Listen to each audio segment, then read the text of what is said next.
Y con esto le damos la bienvenida no solamente a un gran amigo, sino a un gran dominicano que ha hecho de la municipalidad lo que es su sacerdocio en la construcción de democracia y desarrollo humano. Él es director ejecutivo de la Federación Dominicana de Distritos Municipales y está con nosotros hoy nuestro querido amigo, el doctor Pedro Richardson. Hermano, bienvenido al Gobierno de la Tarde. Contento, hermano. Mi saludo a todos y todas, ¿verdad? Jóvenes muy talentosos. Y ese joven nuevo que usted tiene a su lado. Ya voy, hay que darle la bienvenida a Eugenio. De verdad que creo que su incorporación viene a fortalecer las potencialidades del espacio. Pedro, hemos querido invitarte, claro, porque de entrada tienes muchos temas que tratar con nosotros, pero hay uno que nos llamó la atención porque afecta y atenta de manera muy sensible a lo que es un ente de desarrollo turístico importante, que es la parte este del país, Verón Punta Cana. Vimos que hay un desencuentro en cuanto a la alcaldía de Verón y la de Higüey, que tiene en un estado de ruptura un acuerdo que había con la gestión de los recursos para la construcción de proyectos inmobiliarios. ¿Qué está pasando allá en Verón? ¿Cuál es la circunstancia entre estos ayuntamientos? ¿Qué puedes decirnos para zanjar esta situación que afecta el desarrollo inmobiliario turístico? Mira, la ley es la ley. Puede ser dura, pero es la ley. Lo cierto es que nosotros nos dimos una ley que es la de ordenamiento territorial, uso de suelo y asentamiento humano, 368-22, una ley mandatoria de la Constitución del 2010, que yo digo que es la constitución más avanzada de Iberoamérica, la del 2010. Pero pasaron 12 años y esa ley no salía. Y es tan así que al final, en el 22, cuando se vota la ley, toda ley entra en vigencia, salvo que ella misma diga lo contrario, en el momento en que se promulga. Y esta dijo que entraba en vigencia con su promulgación. A raíz de eso, el actual senador de la Altagracia, el alcalde, y el ministro del MIBE me pidió a mí que cediéramos en la ejecución y en la aplicación de esa ley. Y fuimos a su oficina privada, el alcalde distrital de Verón, el ministro del MIBE y el entonces alcalde de Higüey. ¿Y qué decía él? Es que si la aplican ahora se me van a caer los recursos. Y le dijimos, está bien, esperemos. Eso fue en noviembre, faltaban 2 meses, veremos que entre el año. Ahora, sí, a partir de que entrara el año, es decir, el 23, íbamos a tener una oficina de planeamiento urbano en Verón, donde los proyectos que se estaban manejando iban a ser llevados a Verón, ¿verdad?, para darle curso. Sí.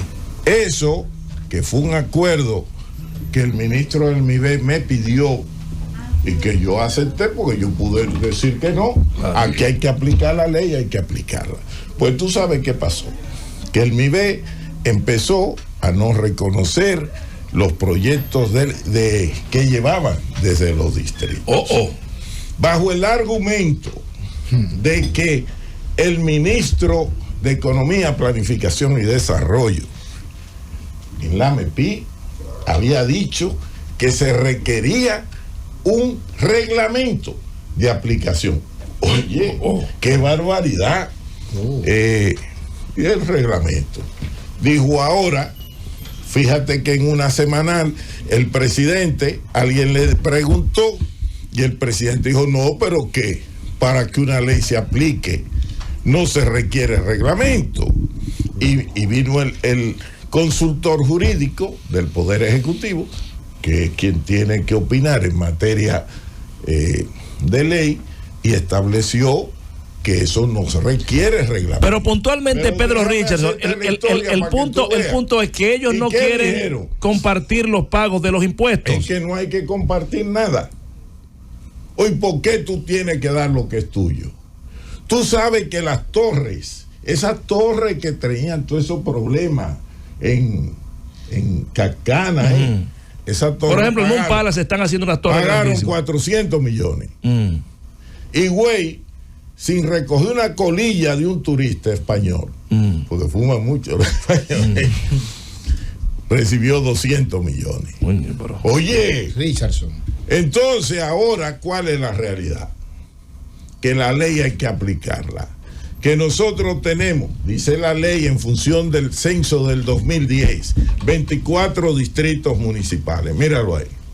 La otra banda, Verón, Los Botados, Villa Central, Las Gordas, Maimón, en Puerto Plata, Hato del Yaque, San Francisco de Jacagua, La Canela, Las Lagunas, Veragua, Santiago Este, Río Verde, Juma, Bejucala, Todama, Quitasueño, El Carril, Doña Ana, La Guayiga, La Victoria, Palmareo, La Caleta y San Luis. Eso en función del 2010. Entonces no tiene que pagar. Si en función del censo del 2022, que cuando se oficialice tendrá que tomarse en cuenta ese, entonces subirá gabarete. Entonces lo que quiere decir Pedro Richardson es que Higüey no tiene derecho a buscar, ni a cobrar, ni a recibir dinero de lo que pasa en Verón. A nada, pero no lo tenía el artículo 24 desde el 22, porque es el artículo 24 que establece que los territorios, los distritos, primero define gobiernos locales. ¿Y qué es un gobierno local? Es el gobierno del Distrito Nacional, de un municipio o un distrito municipal. Y que aquellos cuya población exceda a los 15,000 habitantes tendrán oficina de planeamiento urbano en función del censo del 2010, pero el del 22 no ha sido oficializado aún. Richardson, yo sé que usted está hoy que la emisora, la Z se siente que está temblando, pero vamos a cambiar un chin la pregunta para ver si es verdad si se baja un chin. Ahora bien, cuidado. Yo lo he visto defender la reforma a la ley 220-25 de residuos sólidos. Yo lo he visto defenderlo.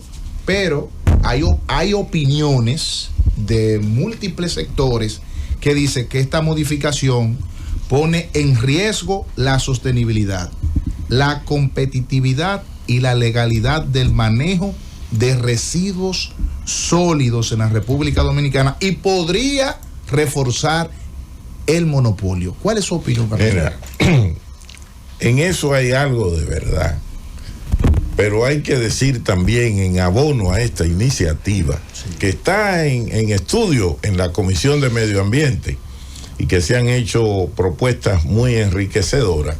Hay que decir que es una iniciativa país, que este país sin esa modificación no es verdad que podremos tenerlo y decir que tenemos un país sin basura, sin residuos. ¿Por qué? Porque la ley 225-20 es una ley que dispone de recursos para los sitios de destino finales, para los puntos de transferencia, por ejemplo, 600 pesos por tonelada para los sitios de destino finales, 300 pesos por tonelada en los puntos de transferencia, más no dispone de un centavo para lo que es importante. Y a ti lo que te preocupa es que te vayamos a recoger los residuos que tú generes en tu casa, en tu barrio, que tú lo metes, si vives en un apartamento, en el área de lavado, si vives en una casa, en los traspatios, pero si a los 2 días, como mucho, no te lo recogen, ¿qué tú haces? Lo tiras a la calle, porque no te lo va a comer y entran en descomposición. Eso es lo fundamental. Y si nosotros no lo recogemos de tu casa, de tu calle, de tu barrio, de tu urbanización, ¿cómo diablo lo vamos a llevar a los sitios de destino finales? Eso es como el huevo y la gallina, que es lo primero. Si no lo recojo, no lo puedo llevar a los puntos de transferencia. Si no lo recojo, no lo puedo llevar a los sitios de destino finales. Y eso que la ley tiene, yo tengo que decir que fue Fedodín que propuso eso, que nosotros fuimos a Puerto Rico, a la Autoridad de Desperdicios Sólidos de Puerto Rico, que en el año 1970 tenía una situación similar. ¿Y qué hicieron los puertorriqueños? Empiezan a financiar la recogida de los residuos. Y eso de ahí lo trajimos, y de ahí, el gobierno va a dar $1 diario por habitante. Muy bien. Por eso son 30 pesos. Excelente. Yo tengo una inquietud que sale un poco del tema, y es lo siguiente. Recientemente vimos que hubo un tema donde el alcalde de La Romana afirmó y confirmó que estaba utilizando mano de obra en estatus irregular. Y luego vimos que el alcalde de Dajabón, Riverón, grababa imágenes de menores donde supuestamente impulsaba. Ambos han abiertamente violentado las leyes.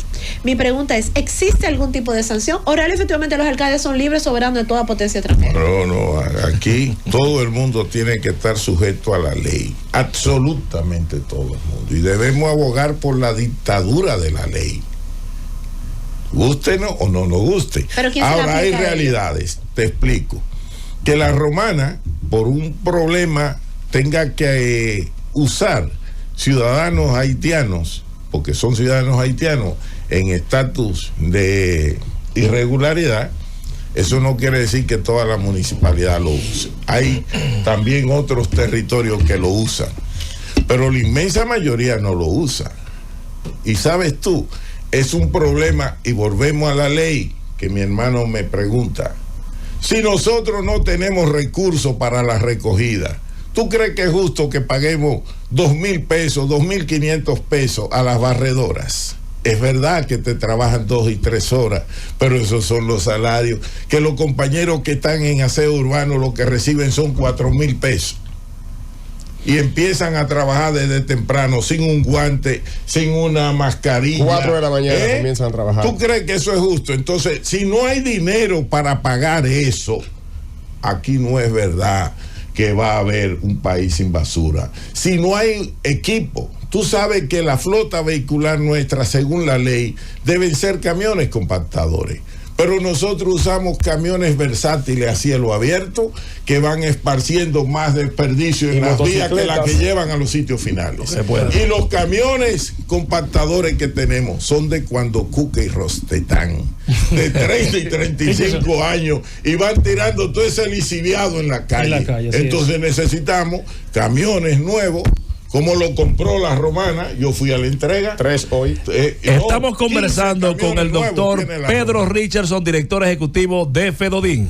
Pedro, en esa misma línea, para mí es muy interesante cuando tocamos este tema, porque nosotros vemos, por ejemplo, que se han tomado $400 millones para el cambio climático. Para ello un tema real, y es que tener vertederos a cielos abiertos sigue siendo un tema preocupante, cuando los residuos, cuando no lo hagan como basura, sino como veamos eso como dinero, porque realmente lo es.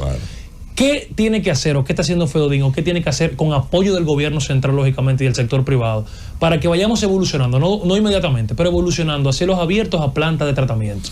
Mira, nosotros hemos avanzado mucho. Lo primero es que ese marco normativo que hoy tenemos, que queremos modificar y que vamos a modificar, es un marco que era necesario, porque aquí no había reglas, y entonces nadie va a invertir donde no hay reglas. Hoy el sector privado tiene reglas, y por eso tú vas, te invito a que vayas a Cenoví, en la provincia de Duarte, y tú verás la inversión que tienen los RICET, que es un modelo de República Dominicana, o que vayas a Higüey, o que vaya a otros de espacios que se están desarrollando. Estamos en un proceso de cierre técnico de muchos vertederos, pero teníamos 389 botaderos a cielo abierto. Estamos interviniendo Puerto Plata, que cuando venían los cruceros, tú veías que el humo, yo lo llegué a ver, toda su humareda sobre esos turistas, ahí en Maimón, en el puerto Amber, que tienen ellos en Maimón. Y cuando tú te ibas a Punta Cana, lo que te recibiera el Guiri Guiri y toda esa parte de ahí. O sea, hemos avanzado. Trabajamos en Jaina, en Río Jaina, fue de las primeras intervenciones que se hizo a través de 5RD, pues hemos avanzado en algunos cierres, hemos avanzado mucho en Samaná, pero necesitamos esos recursos para que podamos solucionar un problema que es un problema económico, es un problema medioambiental, es un problema de salud, porque no olviden de que vive la República Dominicana y nadie visita un país sucio. Don Pedro, le vimos abogar por la aplicación del artículo 24 de esta ley. ¿verdad? Porque es la que reconoce la facultad que tiene el ayuntamiento, los distritos municipales, de gestionar sus propios arbitrios y otorgar y gestionar el uso de suelo. Pero el caso específico del ayuntamiento de Verón, sí, que es un ayuntamiento súper poderoso, y al momento que se le aplique esta ley, conforme esté establecido, los recursos que tendrá serán inmensos. El párrafo 3 del artículo 61 de esta ley, lo digo porque lo inserté yo, es autoría nuestra. Yo trabajé mucho con esta ley. Dice: los criterios específicos para la asignación del uso de suelo costero marino deben respetar los límites de las áreas inalienables y de dominio público, estableciendo y definiendo las vías de acceso a estas, como lo constituyen las cuencas altas de los ríos y las zonas de biodiversidad endémica, nativa y migratoria, etc. Yo pregunto, ¿usted cree que el ayuntamiento de Verón va a empoderarse también de esta ley en el artículo 61, párrafo 3, para establecer las vías de acceso a las playas? Pero es que tiene que hacerlo. Mira, tú tienes una iniciativa de ley que no es tema de discusión ahora, pero que yo siempre he apoyado: el acceso libre a las playas. Mira, y estamos haciendo un proceso interesantísimo. Esto es una isla que nunca ha pensado como isla, porque vive de espalda a la mar. Y vive tan de espalda a la mar que cuando vamos a los malecones nos paramos de frente a los vehículos. Así es. Cuando lo lógico de espalda al mar. ¿Y qué gente someta? De espalda al mar. Usted tiene que ponerse a disfrutar. Es que así que hacen los bancos mirando para la calle. Qué locura, sí, de espalda al mar. Yo la llamo la mar porque así la llaman los poetas, los que la consideran una mujer, ¿verdad? Otros dirán que es un hombre, que es el mar. Yo prefiero que sea mujer, pero yo la disfruto mirándola. Señores, viendo lo que David Collado y el presidente Abinader hicieron en Samaná. Y en la Romana, y el malecón de la Romana. A ver ese malecón, vayan, el de San Pedro de Macorís, que ayer también, en el fin de semana, teníamos turismo en cada rincón en San Pedro. Y yo no pude ir a mi provincia.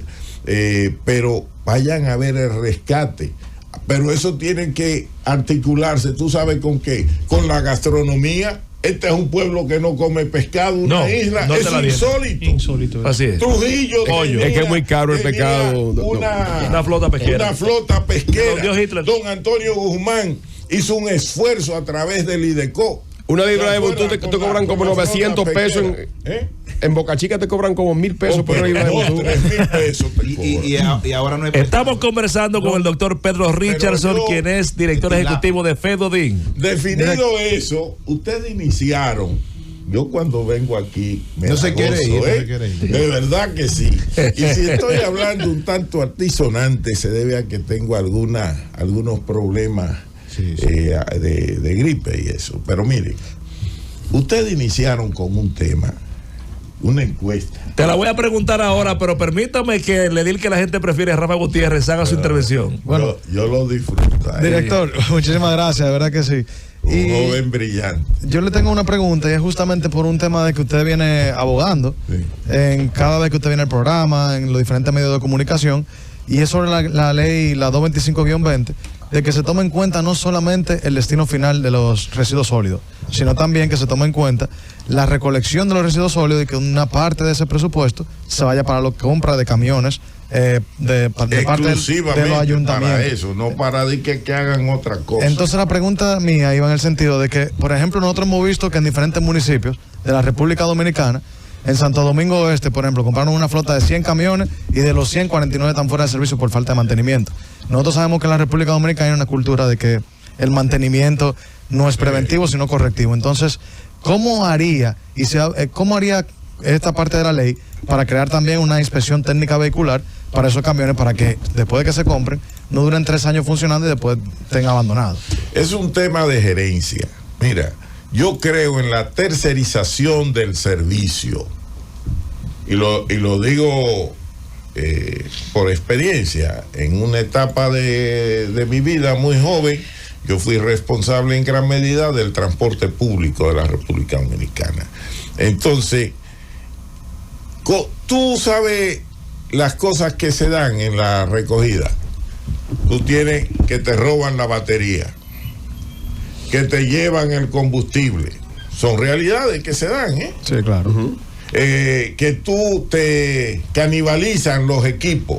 A un equipo se le dañó una goma, claro. pero quiten esa pasan a y otro. que faltó, quítenselo a aquel que está ahí. Cuando tú vienes a ver, tú lo que tienes es chatarras. Pero si usted licita con la transparencia del lugar, la contratación del servicio de aseo, ese problema ya será de una empresa privada o pública que pudiera crearse, y tú te concentras en gestionar el territorio, en gestionar la cobranza, que también la pudiera licitar, pero te concentra en la administración del servicio y la supervisión. Usted como empresa me recoge los residuos, ya voy. Entonces yo tengo un equipo de inspectores que salen a ver, mira, pero aquí no han pasado ya, venga acá, y te pongo sanción incluso. La ley, esa modificación contempla un aspecto importante de la cobranza de los residuos sólidos, y es que ahora lo haremos a través de las EDES, con el catastro de las EDES. Y eso va a ser un ganar-ganar. Esta tarde el presidente anuncia el plan de contingencia por la temporada ciclónica. Sí. Los alcaldes y los municipios, 158 municipios, 235 distritos municipales, están involucrados en estas acciones. ¿Qué papel van a jugar? ¿Se han sido consultados para esos fines? No, claro que sí. Nosotros somos los que presidimos los comités de emergencia. Y quiero que se sepa que cada vez que este país ha tenido dificultades, hemos sido nosotros desde los gobiernos locales. Cuando vino Fiona, yo estaba en Nueva York, en la ONU, entonces cogí para acá con todo y le dije, presidente, nosotros vamos a limpiar el país. Y el presidente en Higüey anunció que no iba a dar $1 millón. Yo le dije, vamos a darle $1 millón a los distritos y limpiamos el país. Y le dieron a los municipios dependiendo de las dimensiones y lo limpiamos nosotros. ¿Entiendes?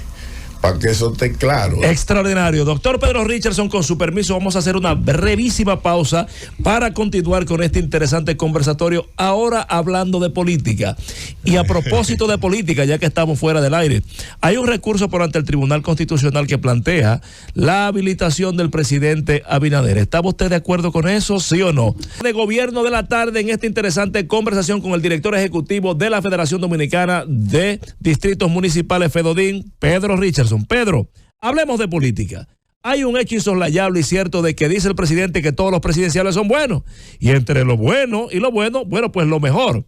¿Tiene un precandidato presidencial dentro de los presidenciales, Pedro Richardson? Bueno, yo no he oído esas expresiones del presidente, pero... Fue ahora la semanal. Pero lógicamente él no está diciendo más lo que es una realidad contrastable. Nosotros tenemos un conjunto de compañeros, jóvenes en su inmensa mayoría, que representan propuestas sumamente interesantes. Pero como en la vida todo tiempo trae su afán. Esto está definido. Ajá. El panorama es definido. ¿Cómo es? No te Eugenio. Don Pedro, dígaselo de abajo hacia arriba y termine con el que más fuerte está. Vamos a ver. A ver, ¿cómo? Comience de abajo. Pero es que aquí no hay que discutir. No, pero comience ya usted comenzó con el que más. ¿Cómo? 71%. ¿Cómo es la cosa? 71% No tiene la David. pero ya por Y le debe, no, y le lleva 52 puntos A la más cercana. a la más cercana. ¿Y cuál es la más cercana? Richardson. Pero que lo diga cuál es la más cercana, porque hay dos. ¿Y cuántas mujeres te van a pegar? Bueno, Richardson. ¿Cuál es La más cercana. Hay una que está soñando y otra que está aspirando. Pero que siga. Pero además vean eso. David Siga. Collado tiene el 85% de la municipalidad del Partido Revolucionario Moderno. Y en este partido Cuidado, somos nosotros los que sabemos cómo buscamos los votos. Richardson. Somos nosotros los que decidimos las elecciones del 20, los que decidimos las elecciones del 24 y vamos a decidir las elecciones. O sea, que no- Cuidado, que ya yo y Carolina se juntaron. Mire, Yo una me cosa. sumo esa- vamos a ver. Pero mire una cosa. ¿Y qué usted dice No se puede de tumbar, que ¿no? los dirigentes del PRM dan la espalda a su partido? Ay, ¿Qué es lo que madre. está sucediendo? ¿Cómo? No, yo no creo que la dirigencia... Que no están del hablando, partido- que los voceros no No, saben. lo que pasa es, y yo he sido un abanderado de eso y lo he reclamado, porque es bueno decir que yo de este gobierno no recibo un cheque. Así es. Para que lo tengamos clarito. Que los aspirantes no salen a hablar. Clarito. Entonces lo que cobran, los que son funcionarios, ¿dónde están los responsables de las sectoriales, de las direcciones generales? ¿Por qué no vienen a explicar todo lo bueno que el presidente Abinader hace por este país? Como yo vi al ministro de Educación, él trae allá en Samaná un muchachito que estremeció a todo el mundo con su discurso, un niñito de unos 9 años, oye, agradeciendo. ¿Tú sabes lo que significa que te lleven tu muchacho a la escuela? Claro. ¿Tú sabes cuántas niñas dejan de ser violadas? Pero eso no se bate. Claro. Yo que caminé yendo a pie, como tú fuiste a la escuela, caminando. Yo caminaba 5 kilómetros a pie para ir a la escuela. 5 kilómetros, y ahora esos niños. Con un bollo de arnema ahí en la barriga. Para la guagua, y usted que viene atrás conduciendo tiene que pararse como si. Hermoso. Y guagua con aire acondicionado para los muchachos. Lo que hay es una falta de responsabilidad del partido, de la dirigencia partidaria. Y ustedes tienen este programa y díganme cuántos funcionarios vienen aquí a defender al gobierno. Muy poco, qué difícil. Se cuentan con los dedos de la mano y sobran dedos. Incluyendo tan buen gobierno. Todos. No hay vocería. La dama. Señor. Yo escuchándolo, me trae a la memoria una teoría de mi compañero en cabina en un determinado momento de que había una especie de interés por parte de los demás presidenciables de unir fuerzas para tratar de bloquear al que usted acaba de mencionar ahora mismo como es que es el más fuerte.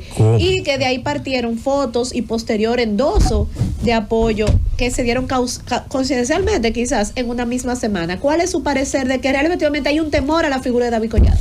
Mira, ¿qué dicen los estudios?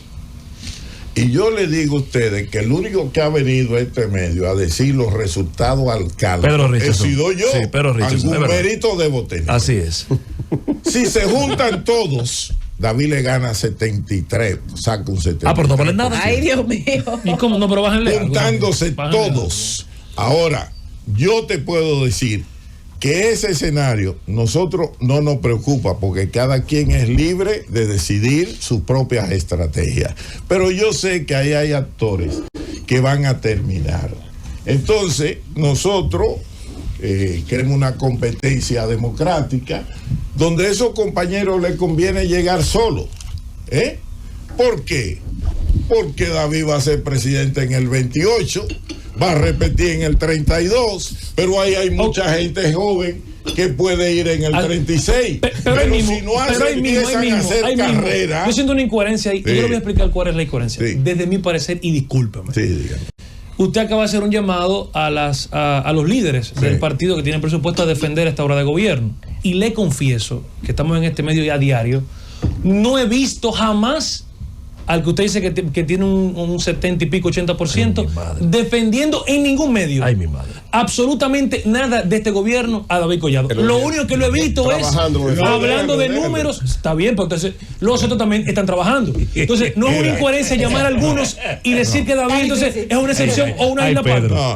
Vamos a ver. Escuchando en diferido el gobierno de la mañana. Nada más tosudo que los hechos. No venga mañana ya. Nada es más tosudo que los hechos. David, con una consagración al servicio público, David no anda haciendo campaña política. Esa es quizá la queja de nosotros. Él está consagrado a hacer lo que ha hecho de este país un modelo de turismo. Lo catalogan entre el mejor ministro, no solo que hemos tenido, sino un referente mundial. Y que empatado Francisco Javier. Son resultados, esos rescates de los espacios públicos, esa vista al mar, ese aporte, y lo acabo para anunciar aquí, estamos fortaleciendo a nivel de territorio de gobiernos locales todos los puntos de atracción. Tú te vas a Laguna Cristal, ¿y sabes tú cuántos turistas van a Laguna Cristal? Pero no hay baño. Entonces ahora don Pedro, en Laguna Cristal. Don Pedro. El turismo religioso. Tú ves la iglesia, la Virgen de la Altagracia, que está en el kilómetro 15 de Villa Altagracia. Es de 1915, de la ocupación americana, de la primera. Un punto de ahora me entero yo de eso. De 1900. Bueno, Don Pedro, que yo soy historiador. No, don Pedro. Una preguntita aquí, mire, ya estamos fuera del aire, ¿verdad? Estamos fuera del aire. Don Pedro, si no, ya no, hace rato que mandaron la pausa y no se dio cuenta. Son abusadores. Mire, don Pedro, aquí entre nosotros dos. David es el mejor ejemplo de entre usted y yo. Fariña. Supongamos que David se retirara o no estuviera en la contienda. ¿A quién usted estaría apoyar? ¿A quién usted apoyaría lo que están aspirando? Si David se retira, un ejemplo. Que Dios lo libre, ¿verdad? Sí, vamos en el aire, sí. Ya volvimos. Ya volvimos al aire. No, mira, yo le escribí en estos días al presidente diciéndole un tema sobre ordenamiento territorial, porque aquí hay, oigan eso, hay miles de millones de dólares paralizados por el tema ese del planeamiento urbano. Y yo le dije, presidente, yo soy un hombre suyo. Pero yo le voy a decir algo. Y cuando usted no esté, yo soy un hombre del presidente Abinader. Y cuando y mañana seré un hombre del expresidente Abinader. Está eso dicho. me obliga a decirle la verdad siempre. Yo no tengo que andar. Yo le tengo presidente, sí es verdad, hay muchos proyectos paralizados porque el MIBE no quiere aceptar. Ay, santísimo. Él me dijo, vamos. El Guti. Bueno, Vamos a reunir. Hay un lío con el video. No, pero ya eso está resuelto. Ahora, ¿qué te digo? Te respondo. Yo soy un hombre comprometido con David. He pagado un precio alto, pero si David como dijo va de la Peña Gómez, contienda. por eso. Yo fui el primer municipalista que asumió ese proyecto y me cayeron como pavos todos. Doy constancia de eso. Muchos de los que hoy están con nosotros. Yo le quiero hacer una pregunta. Él tiene una inquietud, el Guti tiene una inquietud. Entonces, El Guti tiene una inquietud. David permanece, David, si Dios lo permite, para gloria Dios lo va a este proteger. pueblo. Va a ser presidente en el 28, lo dice el pueblo. Pregunta quién es el próximo. Ustedes, yo lo invito Justamente, a que hagan mire, una encuesta. justamente, Richard, Pregúntenle a la gente. Justamente la pregunta mía iba por esa parte, porque cuando justamente surge la pregunta de quién va en el 2028, la gente lo que dice es Omar Fernández. Ay, mi ¿Usted madre. cree que David Collado le gana a Omar Fernández en el 28? Aún teniendo 71 al Le ganan interno. los dos juntos. ¿Cómo? Pero además yo estoy claro que el candidato, para que ustedes no sueñen, se llama Leonel Fernández. Ay, mi madre. Richardson, No hay brevemente. discusión. Richardson. El panorama. Cerrando, el familia. panorama Que encuesta no está decide claro. la fuerza del Richardson, pueblo. cuando lo siento así con esos números tan altos, con David me llega una. Pero con una- mucha una- humildad. una- Óyelo bien. No, no, con yo mucha sé, humildad. dentro de esa humildad, a David se le cuestiona si que tenga el PRM, que no coge llamadas ni se junta con PRMistas. ¿Eso es una estrategia por el 71 o es su estilo personal? Yo creo en resultados. Mira, Ay. David, Cristo. si hay algo que oí a Khalil señalar y criticarle al gobierno, que es una verdad, que la mayoría de nuestra gente está fuera del gobierno mientras la oposición sigue cobrando. ¿Y qué salario cobran? Dígalo otra vez. David, lo primero que hizo fue que nombró toda la dirigencia del partido en la capital, en el ayuntamiento. Y y esos presidentes zonales eran de Fello Suberví, no eran de David. Te nombró el secretario general, te nombró el de organización y llegó a nombrarte 5,000. Eso es compromiso partidario. ¿Y el Porque, turismo? ¿Cuánto hay del PLD? Dejemos eso hay así. mucho también. Dejemos eso así. Hay Doctor mucho, Pedro pero Richardson. Hay una cosa que tú tienes dos áreas muy sensibles. no vas a desmontar. Hay aspectos Tú no técnicos puedes- que tú no hay que podías cuidar. fluir en Pero impuesto también, Cali, interno. yo no puedo ir sin decir Tú algo puedes también. cambiar Porque oiga algo, usted ha dicho Cerrando que el con Julio. trabajo de David habla, pero el trabajo de Eduardo Sanlo Batón habla, el trabajo de Wellington Arno también habla. O sea que no es nada más David que está haciendo Familia, le damos las gracias al doctor Pedro Richardson por haber Por eso son los mejores participado aspirantes. con nosotros en la tarde Todo de hoy. Se trabaja. ha acabado el Que tiempo, lleno de pero copy que está teníamos diciendo el una encuesta el día de hoy, doctor Pedro Richardson, en un minutito, que se nos fue el tiempo para el teléfono y el pueblo, sobre el trabajo sexual, si era por obligación o si era por elección. En un minuto, ¿qué opina Pedro Richardson al respecto? Son las necesidades socioeconómicas las que determinan el trabajo sexual. Y yo soy un estudioso de ese tema. Hace 50 años yo saqué una tesis que decía que el matrimonio era prostitución oficializada. ¿Cómo? Cuando yo era marxista. Sí, entonces le decía a mis compañeras que eran ingenieras. Y yo le decía, ¿por qué tú no te casas con un carbonero? Y me dice, no, por problemas educativos. Y a las mujeres aquí en este país le decían, porque a mi hermana se lo decía, hay que mejorar la familia, pero no es que usted se case con un blanco de ojos azules, no, es que si usted come una vez al día, se case con alguien que la ponga a comer 2 o 3 veces. Excelente. Pedro Richardson, director ejecutivo de Fedodín. Director ejecutivo de Fedodín, gracias por haber participado en el gobierno de la tarde. ¿Cómo es que definía usted hace 50 años el matrimonio? Prostitución oficial.